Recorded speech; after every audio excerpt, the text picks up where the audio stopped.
Salutations, it's Dr. Franklin, and this is a mini lecture dealing with using online surveys.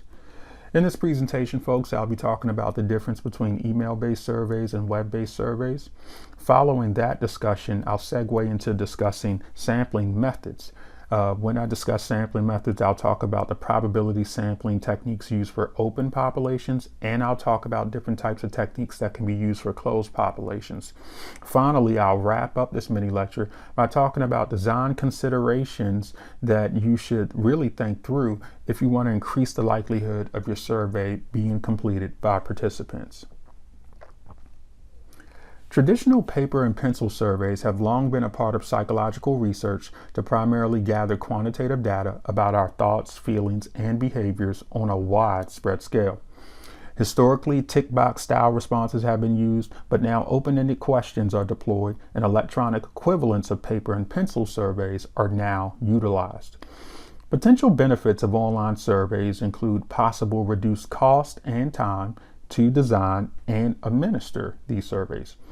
Potential challenges of online survey research include some surveys being seen as junk mail, sample bias, privacy and security issues, multiple submissions from participants, and the wrong people completing the surveys.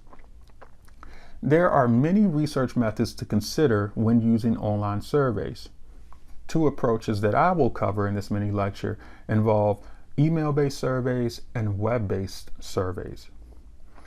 Email surveys are popular because they resemble traditional paper and pencil measures.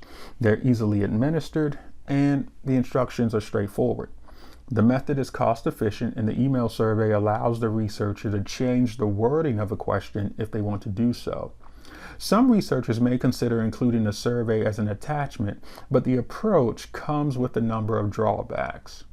One of the drawbacks is that the respondent may perceive the attachment as suspicious. The other drawback is that the respondent may perceive greater effort needed to download the survey, complete it, and then email it back to the researcher.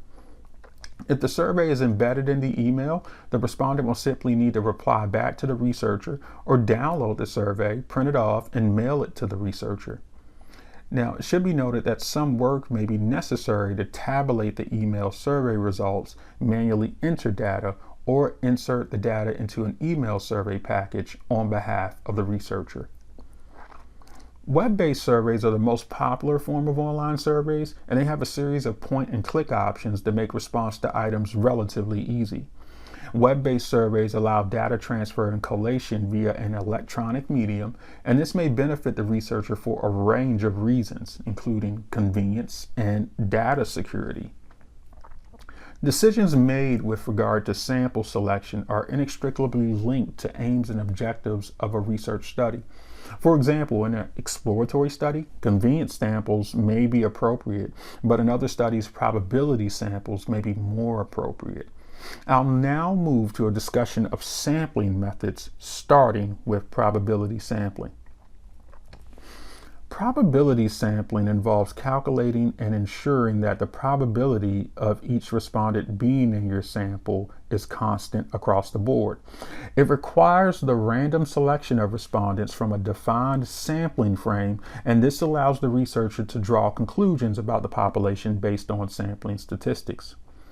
Now, probability sampling can be divided broadly into two different types: closed population and open population. Let's start with closed population. Closed population is when the researcher wishes to sample from a detailed and comprehensive sampling frame. And some examples of this include members of a fraternity or employees of an insurance company. In terms of probability sampling procedures for closed populations, there is simple random sampling, which involves each and every individual having an equal chance of being selected. Systematic sampling, which involves a selection of elements from an ordered sampling frame, and stratified sampling, which involves dividing the population into homogeneous subgroups and randomly or systematically sampling. One other sampling technique that I want to mention is cluster sampling, and this is when pre-existing or natural groupings are already in existence and one of the three previously mentioned methods are used. Open population is when a researcher does not have any available sampling frame. and this is more difficult than a closed population. Two common approaches to selecting probability samples from open populations involve pre-recruited panels and intercept panels. Pre-recruited panels are groups of individuals that have agreed to be available for survey research, and they have likely been recruited through a variety of methods. For example, face-to-face, email invitations, random digit telephone dialing, and other strategies. Intercept sampling uses pop-up boxes to invite participants to complete a specific survey. For example, the researcher can have the pop-up boxes appear randomly or systematically every 10th visitor to a website. The researcher will need to ensure the pop-up box appears at an optimum time that will increase the likelihood of online survey completion. In non-probability sampling, random selection procedures are not used, and therefore it remains unclear to the extent that a sample may or may not represent the population. Some researchers do not use this approach at all due to generalization issues, and some think that the approach is warranted to explore an issue or topic. I want to discuss three different approaches to non-probability sampling: convenience sampling, opt-in sampling, and snowball sampling. In convenience sampling, there are no limits or restrictions to who can respond. Participants can self-select to participate in the study.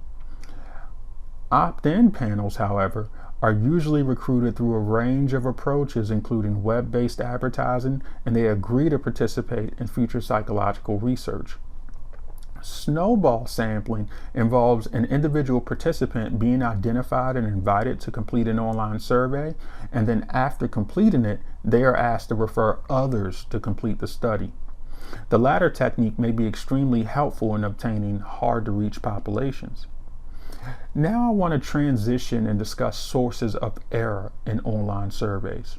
There are a number of potential sources of errors that researchers should be aware of when engaging with online surveys. Coverage error occurs when the sampling frame being used does not adequately represent the population. Sampling error occurs when statistical estimates are made based on sample data rather than population data. These types of errors may occur in any sample, given that the sample is not necessarily a replication of the population. Non-response errors involve the respondents not participating in the survey at all, or the respondent not completing specific questions in the survey.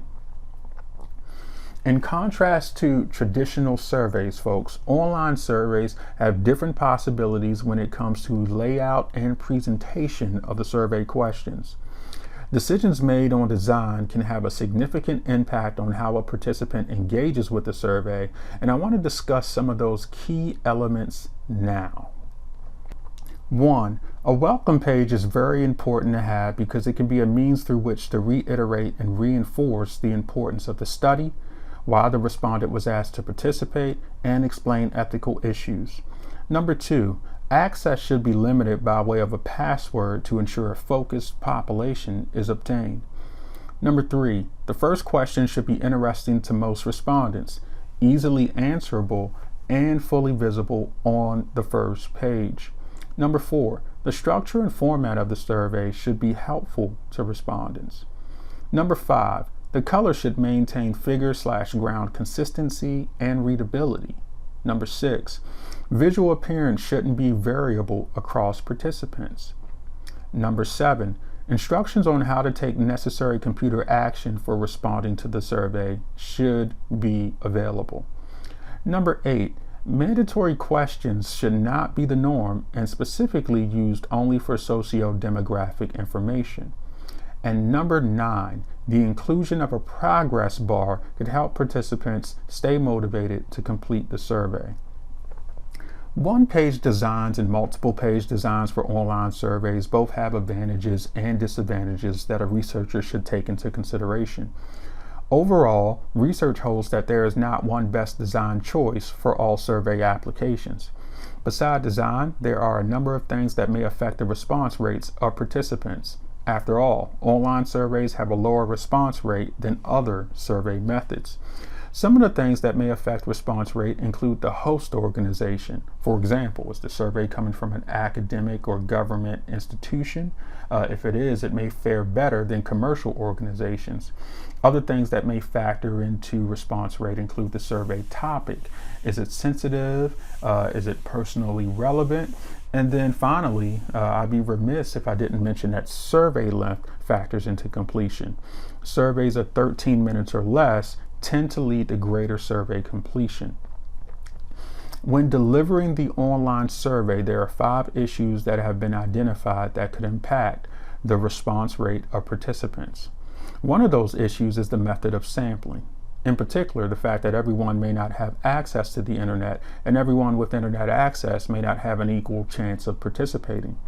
The second issue is that of initial contact delivery modes and in follow-up form, in particular, pre-notifications, email invitations, and reminders. The third issue is that of the invitation design, in that personalizing invitations, including instructions, including passwords, and stressing to participants that they have been selected, are extremely beneficial. And then finally, incentives are a common feature of survey research that has increased response rates, and making the incentives electronic, such as offering electronic gift cards, redeemable loyalty points, a lottery ticket, may help with further encouraging respondents to participate. Ultimately, completion of the online survey may be contingent on societal factors. For example, degree of survey fatigue in society, social cohesion, public attitudes about survey completion. It may also be contingent on personality characteristics and other respondent factors that are socio-demographic in nature. And all of these things should be thought through prior to survey dissemination. These different factors should be taken into consideration as they impact the design, sampling procedures, and the survey completion rate. But it should be noted that some of these things may not be fully addressed or resolved. There are a number of online survey software products that could assist the researcher with collecting data. The most important considerations involve using software that would guard against hacking, accidental leaking, and careless disclosure of information, and it's important that the survey software is compatible with different web browsers.